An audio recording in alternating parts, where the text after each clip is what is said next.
With the release of Shazam, Warner Brothers has another superhero hit on its hands, further proving that you don't have to make your movie part of the MCU to have a good time. But while the movie's ending is pretty straightforward, there are enough head-scratching and surprising moments in the movie's latter third that might be in need of some explanation. Don't sweat it, that's why we're here. Let's say the magic words, spoilers ahead, and explain the ending of Shazam. If you're not a long-time comic book reader, you may have scratched your head at some of the superhero names Billy and Freddy came up with over the course of the film. From Thundercrack to the Red Cyclone, none of them seemed to stick. By the end of the film, the big dude in red played by Zachary Levi never seemed to actually get the kind of codename that gets attached to other superheroes. You'd think after so many attempts at getting him a codename, he'd do better than Shazam, a name he can never say without losing his powers in a bolt of lightning. So what's the deal? The short version is that the superhero we meet in Shazam didn't always go by this name. In fact, he used to go by Captain Marvel, back when he first debuted in 1939. Shazam! Billy becomes Captain Marvel. But years later, while Captain Marvel comics weren't being published, Timely Comics changed its name to the more familiar Marvel Comics we all know and love. After Marvel created its own Captain Marvel character in 1967, DC and Marvel Comics had to come to an agreement about how to navigate the tricky trademarks. Eventually, in 2011, DC just gave up Captain Marvel entirely and simply renamed the character Shazam. So if you were wondering why he never settled on a pretty good name of Captain Sparkle Fingers. No, it's not. That's not my name. Well, now you know why.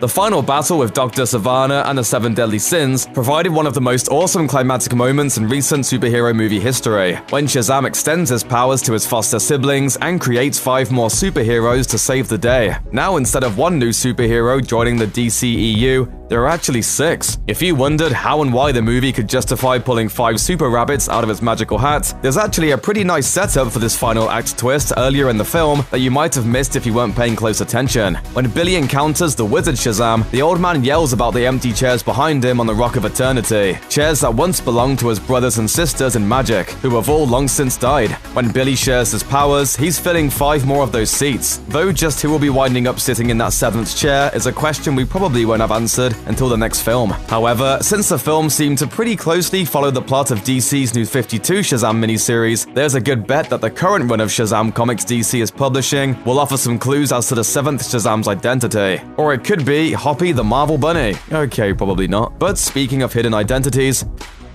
the very last scene before the credits rolled offered up a really fun moment when Billy's special guest Superman makes an appearance of his own. Of course, while the audience saw Superman's blue supersuit, the shot was conspicuously composed to keep the actor's head out of frame. Considering that Superman is one of the most popular and important superheroes ever created, it might have seemed weird to the average moviegoer that the filmmakers went out of their way to not show their most bankable hero's face. The answer is that there's some drama going on behind the scenes at Warner Brothers and DC Films regarding just who is going to wear the big blue suit going forward. The most recent actor to take the role of Superman, Henry Cavill, is reportedly in talks with Warner Brothers about whether or not he'll return to play the character in future movies. But while Cavill's future as Superman is murky, the filmmakers still wanted to have a Superman cameo in their film, so they did the next best thing. They hired a buff dude to put on the suit while simply keeping his face out of frame. The moment in the film lands as pretty funny, even if you don't know about Henry's alleged contract disputes, and it's even funnier if you do. And hey, it also meant they didn't have to spend their CGI budget on Cavill's mustache, so it's a win-win.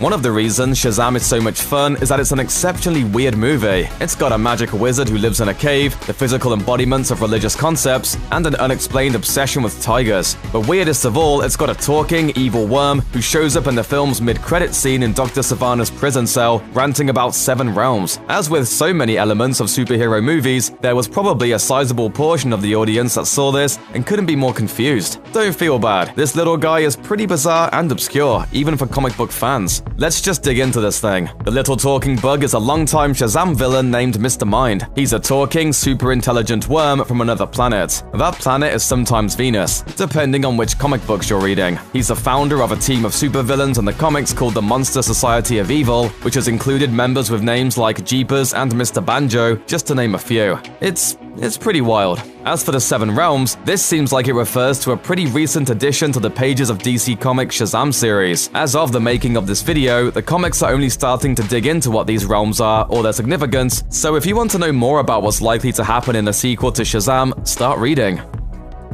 Shazam not only seems to have plenty of potential for sequels starring Billy Batson, Freddie Freeman, and the rest of the Shazam family, but it also easily connects to the wider DC Extended Universe. I'm Batman. Get him, Batman! Aquaman from 2018 proved that DC movies don't have to be grim and brooding, but 2019's Shazam took things to the next level and showed that DC Comics movies can have strong connections to each other without being bogged down in cinematic universe setup and continuity nonsense. Meanwhile, there's tons of setup for future interactions with other DC heroes. We already caught a partial glimpse of Shazam teaming up with Superman in the Fawcett Central lunchroom. The second post-credit scene hints at another possible team-up. I can't talk to fish. What can we do with that that's cool? I don't know, maybe command an army of billions in the ocean? Oh, yeah. While Warner Brothers undoubtedly stumbled out of the gate with their early efforts in terms of overall critical reception and box office performance, Aquaman and Shazam seem to have fully righted the ship. It remains to be seen whether or not the forthcoming slate of DC movies will actually have any connections to this film. But if Warner Brothers can find a way to take the lessons of Shazam and make Superman, Batman, and the rest of the gang fun again, well, we'll be in for a pretty super batch of movies. Check out one of our newest videos right here. Plus, even more Looper videos about your favorite superhero movies are coming soon. Subscribe to our YouTube channel and hit the bell so you don't miss a single one.